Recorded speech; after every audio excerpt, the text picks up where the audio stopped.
Kohlberg ये America के थे और इन्होंने नैतिक विकास का सिद्धांत यानी मोरल डेवलपमेंट थ्योरी दी थी। उसके अलावा तीसरे पर आपके वाइगोत्स्की, ये रूस के थे और इन्होंने सामाजिक सांस्कृतिक सिद्धांत यानी सोशो कल्चरल थ्योरी दी थी।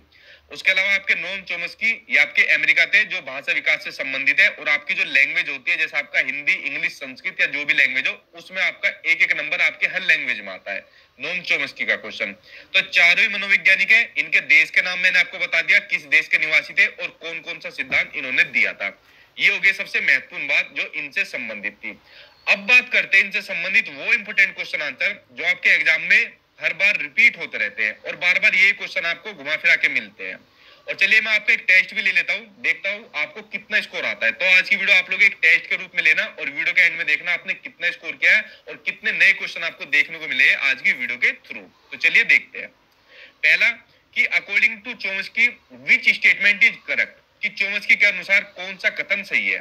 देखिए जहां भी चोम्स्की आपको मिल जाएंगे, इन्होंने कहा था कि बच्चों में भाषा सीखने की जन्मजात क्षमता होती है, ठीक है, यानी इननेट एबिलिटी होती है, बाय बर्थ एबिलिटी होती है बच्चे में भाषा सीखने की।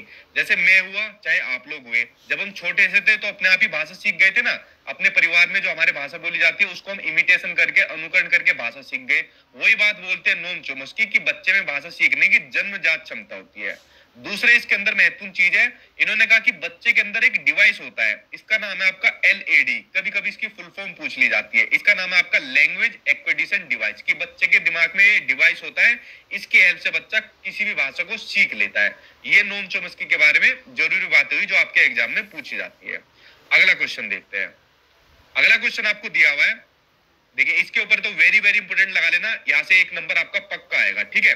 देखिए पियाजे के अनुसार निम्नलिखित में से कौन सी अवस्था में बच्चा अमूर्त संकल्पनाओं यानी जो एब्स्ट्रैक्ट आपके कंसेप्ट होते हैं उनके विषय में तार्किक चिंतन करना स्टार्ट कर देता है, यानी कि लॉजिकल थिंकिंग स्टार्ट करना कर देता है। देखिए जीन पियाजे का मैंने आपको बता दिया, संज्ञानात्मक विकास का सिद्धांत दिया था, इसमें इन्होंने विकास की 4 अवस्थाएं बताई थी। पहले नंबर पर थी आपकी सेंसरी मोटर स्टेज, जो कि होती है आपकी जन्म से लेकर 2 साल तक की। दूसरे नंबर पर होती है आपकी प्री ऑपरेशनल स्टेज, जो कि होती है आपकी 2 साल से लेकर 7 साल तक की। तीसरी होती है आपकी कॉन्क्रीट ऑपरेशनल स्टेज, जो कि होती है आपकी 7 साल से लेकर 11 साल। और लास्ट में होती है आपकी फॉर्मल ऑपरेशनल स्टेज, जो कि 11 साल से प्लस की होती है, 11 से 15 साल तक की भी कहीं कहीं दिया हुआ है। तो 4 स्टेज होगी। इनके जो ईयर दिए हुए ये भी आपको पूछा जाता है और इन अवस्थाओं के नाम भी आपके एग्जाम में पूछे जाते हैं। ये तो बात होगी इन अवस्थाओं की, ठीक है। अब क्वेश्चन ये पूछा हुआ है कि बच्चा अमूर्त संकल्पनाओं, मूर्त चीजें होती है जिनको देख सकते हैं, पकड़ सकते हैं, छू सकते हैं, लेकिन अमूर्त वो हो सकते हैं जो सेम इसका अपोजिट होता है। तो उसके बारे में तार्किक चिंतन जो स्टार्ट करता है वो बच्चा स्टार्ट करता है फॉर्मल ऑपरेशनल स्टेज में, यानी औपचारिक संज्ञानात्मक अवस्था जो 11 साल से प्लस की होती है, ठीक है। आंसर सेकंड हो जाएगा। बहुत ही महत्वपूर्ण क्वेश्चन है, वेरी वेरी इंपोर्टेंट लेवल में, एक नंबर के रिगार्डिंग जरूर आपके एग्जाम में जरूर पूछा जाएगा, ठीक है। और क्वेश्चन कोई भी मत छोड़ना, सारे महत्वपूर्ण मैंने छाट के लिए आप लोगों के लिए क्वेश्चन।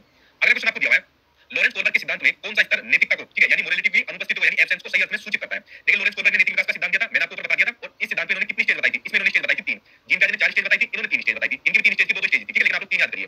तो 3 स्टेज में चाहे तो आप इसको लिख सकते हो। पहली स्टेज थी आपकी प्री कन्वेंशनल स्टेज, मैं शॉर्ट में लिख देता हूं ताकि आपको चीजें याद हो जाए। प्री कन्वेंशनल स्टेज ये होती है आपकी पहली स्टेज, जो कि होती है आपकी 4 साल से लेकर 10 साल तक की। दूसरी होती है आपकी कन्वेंशनल स्टेज, ठीक है, ये होती है आपकी कन्वेंशनल स्टेज, और बहुत ही महत्वपूर्ण चीज है जो मैं आपको बता रहा हूं, आपके पेपर में यही से पूछा जाता है क्वेश्चन, ठीक है। ये होती है आपकी 10 साल से लेकर 13 साल तक की। और तीसरी होती है आपकी पोस्ट कन्वेंशनल स्टेज, ये होती है आपकी तीसरी अवस्था, पोस्ट कन्वेंशनल स्टेज, जो कि आपकी 13 साल से प्लस की होती है। अब इसमें बात कर रहा है कि कौन सा स्तर यानी कौन सी स्टेज नैतिकता की अनुपस्थिति को सही अर्थ में सूचित नहीं करता है, यानी किस स्टेज में अनुपस्थिति रहती है नैतिकता की। देखिए जो आंसर इसका सही आंसर पहला स्तर 1, देखो 4 साल से स्टेज आपकी शुरू हो रही है इसका। Hey people, I'm Anisha. I will be your guide today.